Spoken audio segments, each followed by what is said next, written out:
બનાસકાંઠા જિલ્લાના સરહદી વિસ્તારમાંથી પસાર થતી નર્મદાની મુખ્ય કેનાલમાં નીકળતી ગઢસીસર કેનાલ પર નારોલી ગામનો 19 વર્ષીય યશ હસમુખભાઈ ત્રિવેદી પસાર થઈ રહ્યો હતો, જે યુવકે ભૂલથી બ્રેકની જગ્યાએ એક્સિલેટર દબાવી દેતા ગાડીની સ્પીડ વધી ગઈ હતી, જેથી ગાડી કંટ્રોલમાં ન રહેતા ગાડી ડ્રાઈવર સહિત કેનાલમાં ખાબકી હતી. જોકે ડ્રાઈવરે બચવા માટે બૂમો પાડી હતી, પણ કોઈ નજરે પડ્યું ન હતું. અંતે સવારે એક સ્થાનિક રહીશને ગાડી નજરે પડી હતી, જેથી તેણે અન્ય લોકોની મદદ માંગતા ત્યાં લોકોના ટોળે ટોળા ઉમટી પડ્યા હતા.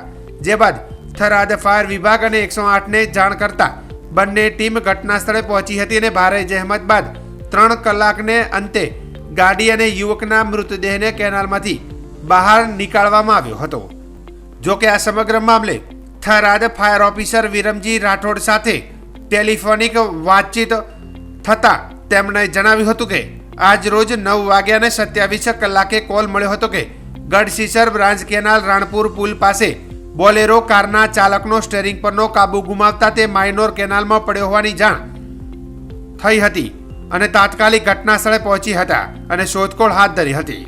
3 કલાકથી વધુ શોધખોળ બાદ યુવકની ડેડ બોડી મળી આવી હતી અને ડેડ બોડીને કેનાલ બહાર નીકાળી વાલી વારસાને સોંપવામાં આવી હતી.